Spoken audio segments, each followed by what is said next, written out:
So just keep speaking out, everyone. Just keep speaking out, use your platform, use your voice, go on social media, make a throwaway account and say what needs to be said and have those in-person conversations. That's where the needle moves the most, is in in-person conversations, and then we just keep it going.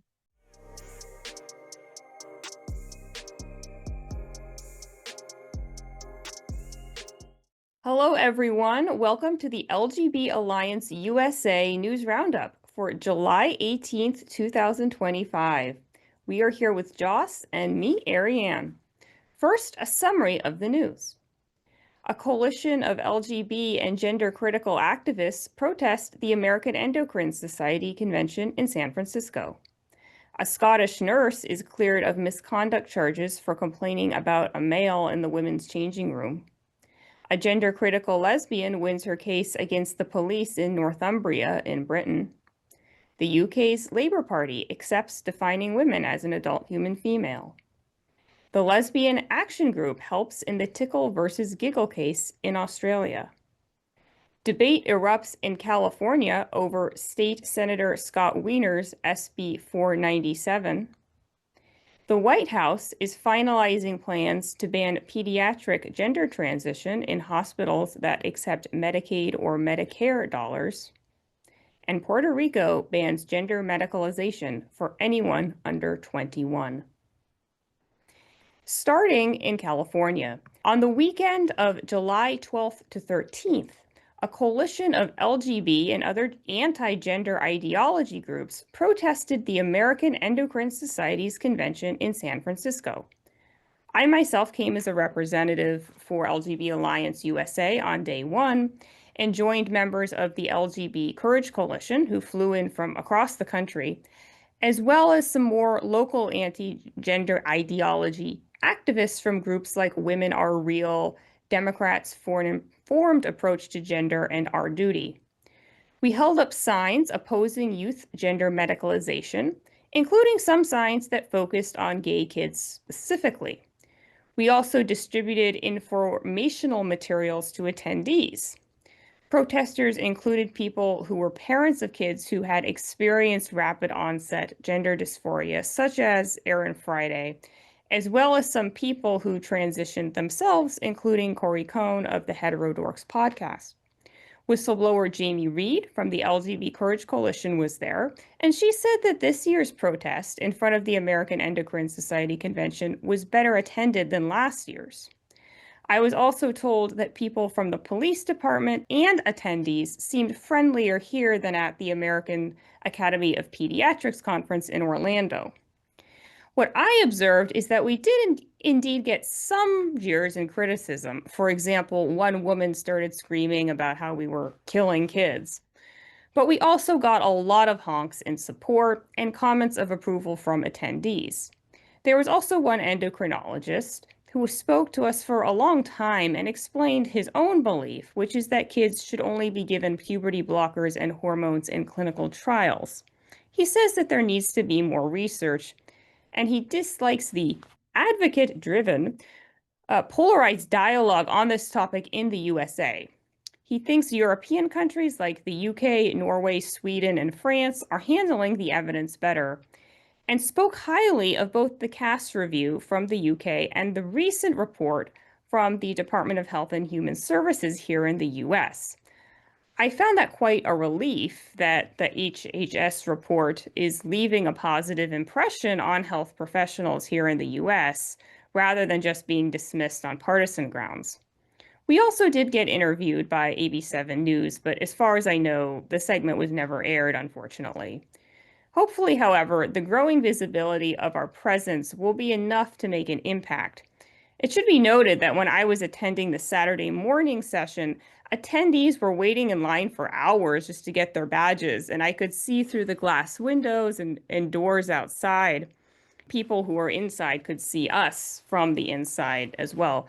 Some of the attendees were even taking some photographs of us. So I'm optimistic our presence is becoming more visible, even if the media is slow to catch up.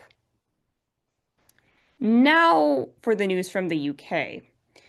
We'll begin with an update on the story of Sandy Peggy, who is the nurse in Scotland who was fired and faced charges of misconduct for one, complaining about Beth Upton, a trans-identified male colleague, for using the female changing rooms, and two, for misgendering Beth Upton. We now have some good news on this case. It is now being reported from Peggy's solicitor, Margaret Gribben, that the misconduct charges against Peggy were dismissed, and Peggy received confirmation of this news on the 14th of July, which was the evening before her trial resumed. In response to the tribunal, women from across Scotland protested in support of Peggy. And meanwhile, Peggy continues to press on her case against the NHS Fife and Beth Upton for sexual harassment and discrimination. So the trial resumed on July 16th, and also on July 16th, it was reported that Lindsay Smith, a gender-critical lesbian, won her case against the police in Northumbria in Great Britain. Smith argued that the police did not act impartially by participating in Pride, which included the display of progress flags and other trans activist-related material. Documents from the court said that Smith, quote, entirely accepts that it was necessary for the event to be policed, but she objects to what she sees as the force and or members of the force associating themselves with the views of supporters of gender ideology and transgender activists by actively participating, unquote. Perhaps the UK court's decision earlier this year to define women in terms of biology for the sake of the Equality Act has bolstered gender-critical litigants in the UK. The impact of that UK court decision is reverberating in other ways as well. On July 15th, it was reported that the National Executive Committee for the Labour Party, which is the UK's largest left-leaning party, has decided that woman must mean biological woman in its rulebook. It also decided that local party branches must use the same definition and cannot use self-identification as a basis for determining who a woman is. So the UK continues its march towards sanity on both the right and the left. When will the same happen in the US? Turning to you, Jos. Thanks, Arianne. Starting with an update on the Tickle versus Giggle case. The Lesbian Action Group has won an intervener status in the federal court appeal brought by Sal Grover, founder of the Giggle female-only networking app, which last year was ruled to have indirectly discriminated against trans-identifying male Roxanne Tickle. LAG's submission argues that women's and lesbians' biologically single-sex spaces must be safeguarded by law. In its court filing, LAG warns that it is now commonplace for lesbians to be pressured into having sex with men who identify as lesbians, and that dissenting from that expectation can result in social isolation. The group, which sought an exemption in 2023 to hold born female-only social events, contends the Sex Discrimination Act should uphold biological reality over gender identity. Sex Discrimination Commissioner Anna Cody has also been granted amicus curiae status. While Cody says she will confine her submissions to explaining the legislative scope of the Sex Discrimination Act, her public support for last year's ruling and a past statement that, quote, sex is changeable, unquote, aligns closely with Tickle's arguments. The Australian Human Rights Commission estimates it will spend about $35,000 briefing legal counsel for the commissioner in this appeal. LAG's barristers, Lee Howard and Megan Blake, detail what they call innumerable unintended consequences if the court treats gender identity as overriding biological sex. They warn that recognizing trans-identifying men as legally female could, among other outcomes, require admitting biological males into all girls' schools, domestic violence shelters, and women's dormitories, and allow males to perform intimate body searches on women. The case is scheduled for hearing in August 2025. Of the submission, LAG stated on their Twitter, quote, our submission for our intervention into the Giggle versus Tickle case has now gone in. Not surprisingly, we will be arguing that men cannot be lesbians. See you in August, end quote. Moving now to California. A heated debate has erupted in Sacramento over Senate Bill 497, a proposal by State Senator Scott Weiner, of San Francisco to bolster privacy protections for so-called gender-affirming care in California's prescription monitoring database. Under SB 497, the state's Controlled Substance Utilization Review and Evaluation System, CURES, would require a warrant before sharing any medical or prescription data related to transgender treatments. The measure also makes willful disclosure of such information without judicial approval a misdemeanor and extends existing SHIELD laws to block subpoenas for gender-affirming health records. Supporters, including LGBTQ plus advocates and Scott Weiner, say the bill is needed to safeguard patients and providers from discrimination, harassment, and potential legal threats, particularly in light of federal actions and executive orders that target transgender care. Weiner has characterized opposition as fascist attacks on vulnerable communities and stressed the bill's role in protecting both medical privacy and physician-patient trust. Opponents, led by Concerned Women for America and the California Family Council, argue SB 497 undermines critical public health oversight and parental rights. They contend that barring access to CURES data could conceal improper or experimental treatments for minors, including puberty blockers and cross-sex hormones. Testimony from detransitioner Layla Jane, who described irreversible surgeries and lifelong medical complications beginning at age 12, fueled concerns that the bill shields harmful practices from scrutiny. The Assembly Public Safety Committee is set to consider the measure next week, weighing the state's interest in patient privacy against child welfare protections and the potential for conflicts with federal and out-of-state investigations. Now in news from DC. The White House is in the final stage of reviewing a new rule that would require any hospital taking Medicare or Medicaid dollars to stop offering puberty blockers, cross-sex hormones, and gender transition surgeries to minors. According to an administration official, the policy is designed to block federally funded gender transition services for patients under 18. The move follows a failed effort by congressional Republicans to restrict funding through budget reconciliation. Lawmakers attempted to insert a ban into the so-called One Big Beautiful Bill Act, but the Senate parliamentarian ruled the language out of order under the Byrd rule, and GOP leaders ultimately dropped it from the final package. Under the forthcoming guidance, hospitals that continue pediatric gender transition care could face dramatic cuts to their federal grants and reimbursements. Quote, "We are actively combing through all federal grants that go to the hospitals that still provide these procedures and sorting through what funding could be cut without jeopardizing the health and safety of other patients," end quote, an administration official told the press. The White House has already flagged multiple children's hospitals for audits over alleged failures to secure proper informed consent. Officials cite testimonials from patients who say they were misled into early transition treatments and regret irreversible effects years later. HHS and CMS are also investigating potential Medicare and Medicaid fraud, targeting suspicious billing codes used to disguise gender-affirming interventions. In Congress, testimony from General Surgeon Eitan Haim detailed how some providers use endocrine disorder and ovarian cyst codes to bill for hormone therapies and surgical removals of reproductive organs. Haim pointed to a guide from the Campaign for Southern Equality that instructed clinicians on which insurance codes would bypass scrutiny. Enforcement will extend beyond audits. The FBI has opened criminal probes into 3 pediatric hospitals, and the Justice Department has issued over 20 subpoenas to doctors and facilities nationwide. Earlier this year, CMS demanded detailed financial records, billing codes, revenue figures, and projection forecasts for pediatric sex trait modifications. This executive branch push builds on President Trump's January order titled Protecting Children from Chemical and Surgical Mutilation.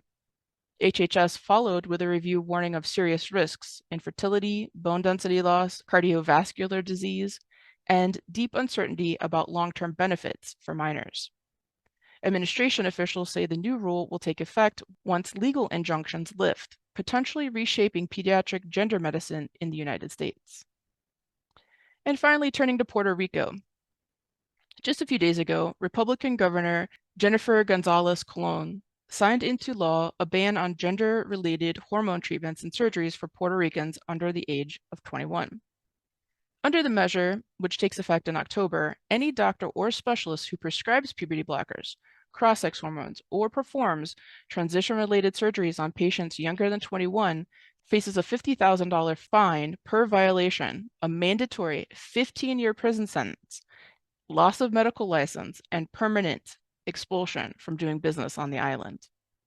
The legislation states, quote, minors having not yet reached the necessary emotional, cognitive, and physical maturity are particularly vulnerable to making decisions that can have irreversible consequences. Therefore, it is the state's duty to ensure their comprehensive well-being, end quote. By setting Puerto Rico's age of majority at 21, the new restrictions exceed those of most U.S. states and territories, where bans typically apply to anyone under 18. Similar limits up to age 19 have been adopted in Alabama and Nebraska. In June, the U.S. Supreme Court upheld Tennessee's prohibition on transition-related treatment for minors, ruling that such laws do not unlawfully discriminate on the basis of sex or transgender status. Conservative Puerto Rican leaders praised the bill. Senate President Thomas Rivera Schatz, its author, hailed the legislation as fundamental and non-negotiable. Senator Joanne Rodriguez Vive added that no minor would now face alleged sex change treatment. Opponents of the legislation announced plans to challenge the law in court. And I'm curious, Ariane, what are your thoughts about this move in Puerto Rico? Well, I just think it's sort of ironic because I remember way back in the day, one of the worries about granting Puerto Rico independence came from Republicans who were worried that Puerto Rico was too politically to the left and would be another vote for Democrats in the Senate. But this shows that obviously the picture there is much more complicated than that. And banning transition for under 21s, if anything, that's an even more drastic step than what even some red states have been doing by banning it for under 18 or 19s. So I'm glad to see that this has happened. Whenever I see this in another country, I'm happy to see, the tide shifting and people recognizing this, but I'm also happy to see it in a territory of the US, not strictly speaking a state, but a territory, because I think it makes it brings home the message more, it's closer to the US, and I think is more likely to reverberate an impact in the US. Yeah, I would have to agree. I think the fact that it's a territory is a really big deal here, and for them to be so severe in the wording that was used, the choice of wording, all of it, it's a big step, a huge leap forward to protecting the youth from medicalization. And I honestly like the fact that it's 21 and under because brains aren't finished developing until 25, so it's I know I made a lot of dumb decisions in my early 20s, so it- this is a move in the right direction. Yeah, exogenous hormones, I don't see them as being any less destructive than alcohol, which, we keep 21 for alcohol. So, yeah, I think a 21's a perfectly fair age to legislate. Yeah, I'm thinking also about the situation with the Medicare, Medicaid, and Trump blocking federal funding wherever possible to hospitals and providers. And this is Puerto Rico, what's happening in Puerto Rico, sort of an extension, obviously, of the executive orders. And I am sort of heartened by the fact that these things are have trajectory and they're moving forward, because I think the only way that we will actually have any kind of safeguards in place is through money, the threat of money and the threat of legal implications. And I was surprised to hear that the Southern Equality whatever group was giving out information about how to circumvent the very safeguards that had been in place to try to protect children up to that point. So it's really good that this deep dive investigations are taking place. Yeah, I'm hoping that it's really the enforcement and the deep dives that I'm curious about now, because one possible bad scenario that I can think of would be that these hospitals that accept Medicare, Medicaid funds, they won't do the pediatric medicalization, but they'll give referrals, to either under the table or explicitly to maybe special clinics that will, and maybe in some states even will give their own funding to, gender clinics that maybe are more underground and ostensibly don't get Medicare or Medicaid funds, but can sort of have some tacit agreement with hospitals that do. And that, not only would that be bad, that could actually be worse than the current system, because then there's going to be less oversight of these underground clinics. So I'm curious to see how the enforcement's going to prevent something like that from happening. That's a really good point that really hadn't considered that. I wonder if the potential of that would also the harms that could befall people who try to circumvent with these underground clinics or whatnot might it might be more, is it worth it?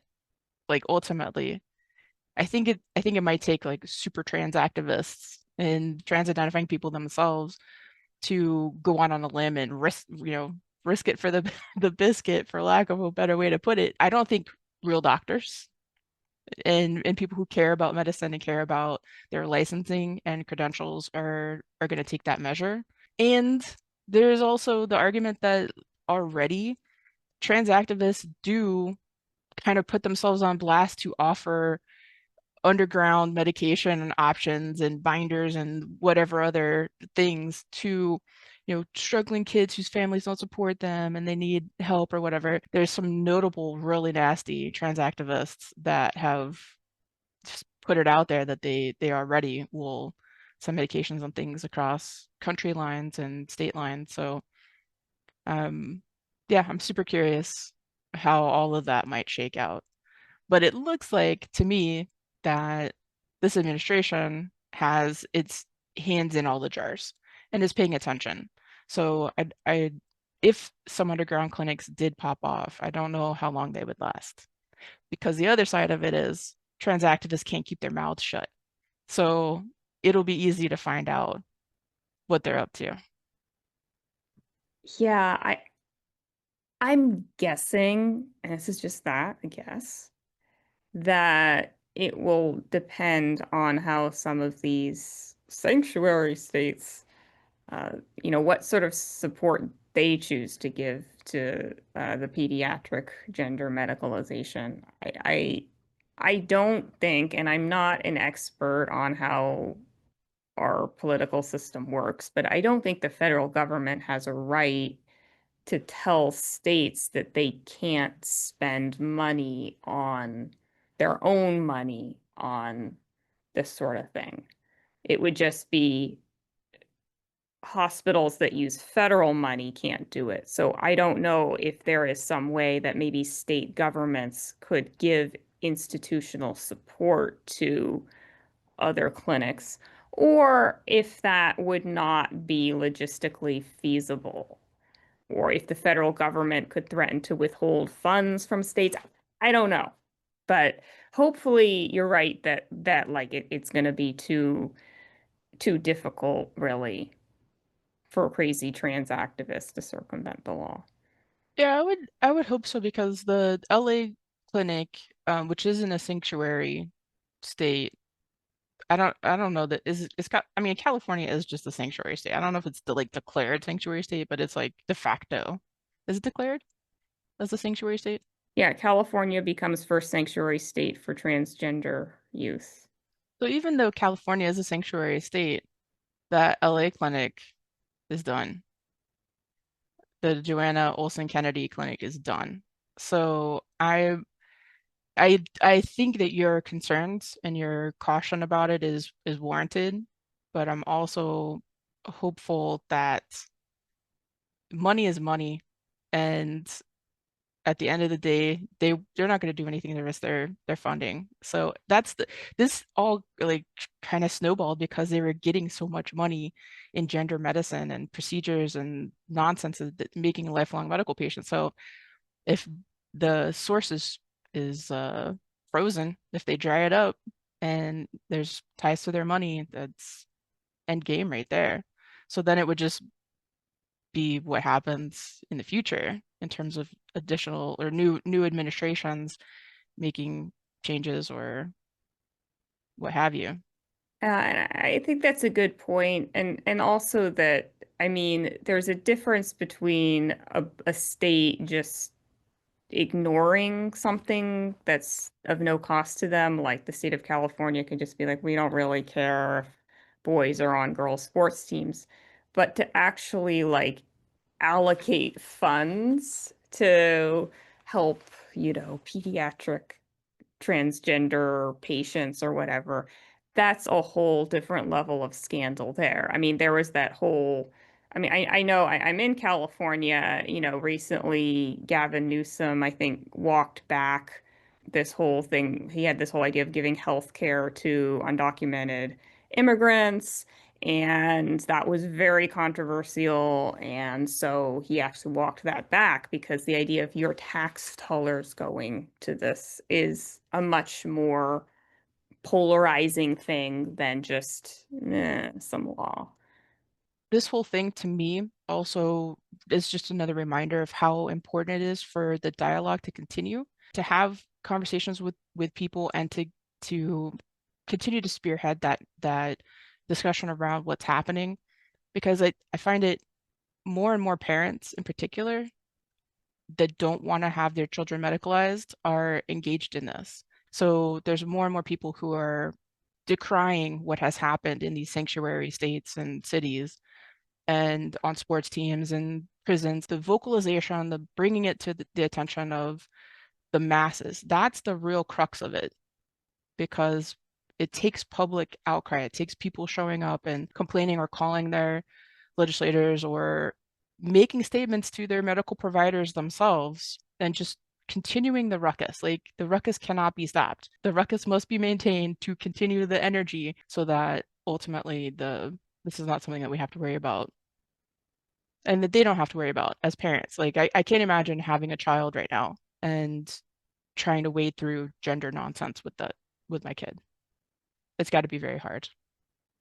Yeah, I've been talking to people with young kids who are trying to navigate this and how it's difficult in public schools, it's difficult in private schools, it's difficult if you're ever going to go to a doctor, like if you're sending your kids to the pediatrician, there's that problem. Yeah, it's a difficult situation for parents, absolutely. Yeah, so just keep speaking out, everyone. Just keep speaking out, use your platform, use your voice, go on social media, make a throwaway account and say what needs to be said and have those in-person conversations. That's where the needle moves the most, is in-person conversations, and then we just keep it going. And well said, Joss. On that note, thank you everyone for listening, and we hope to see you again next week. Goodbye.